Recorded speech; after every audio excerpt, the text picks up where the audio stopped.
अहो सर्जा राजा बघा, किती नटलेत. एकदम गावातले हिरो हिरोईन झाले हा. अगं हो, आज पोळा आहे की. वर्षभर घाम गाळून शेत पिकवतात बिचारे. एक दिवस तरी मान द्यायचाच. मी कालचंच त्यांचं शिंगाला रंग आणलाय. पायात पैंजण, गळ्यात माळा घालणार. कपडं पण मीच शिवली हो. तारा हरभऱ्याचा पेंड आणलाय. उद्या खमंग अशा पुरणपोळ्यांचा नैवेद्य आपण आपल्या सर्जा राजाला दाखवू. अहो, बैलांपेक्षा पुरणपोळीवरचं प्रेम जास्त दिसतंय बरं का. अगं प्रेम दोघांवरचं आहे, पण पहिली पुरणपोळी सर्जा राजाला, मग आपल्याला. बरोबर आहे.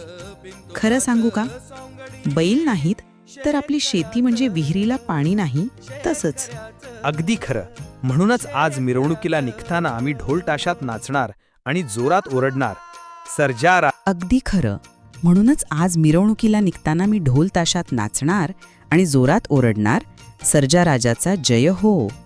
सर्जा राजा, आमच्या शेताला पीक भरपूर येऊ दे, घरात सुख समृद्धी राहू दे. आणि गावातला सगळा संसार भरभराटीला जाऊ दे. चला लगबग करा. औंदा पाऊस चांगला झाला, पीक पाणी चांगलं आलं. आता आपण पोळ्याचा सण मोठ्या आनंदाने साजरा करूया. चला पटापटा काम करून घरी जाऊया. बाबा, मी पण माझा बैल खूप सजवना.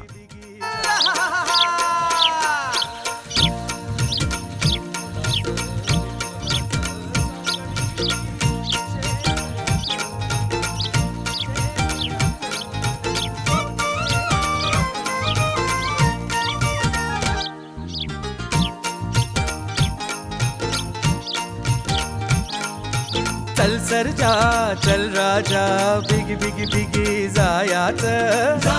बैलपोळा हा शेतकऱ्यांचा आणि त्यांच्या शेतीतील सोबत्यांचा म्हणजे बैलांचा सण आहे. हा सण प्रामुख्याने महाराष्ट्र, मध्य प्रदेश व काही भागात श्रावण महिन्यात येतो. या दिवशी बैलांना स्नान घालून सुंदर रंगीत कपडे, हार, माळा, गळ्यात मणी, पायांना पैंजण घालून सजवले जाते. त्यांच्या शिंगांना तेल लावून रंगीत रंग चढवले जातात.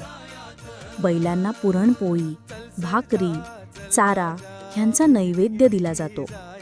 शेतकरी आपल्या बैलांचे कौतुक करतात, कारण घरातील बायका आपल्या घरातील अंगणात सडा रांगोळी काढतात, नवीन वस्त्र परिधान करतात, दागदागिने घालतात, बैलाची मनोभावे पूजा करतात, बैलाला पुरणपोळीचं नैवेद्य दाखवतात, नारळ फोडतात.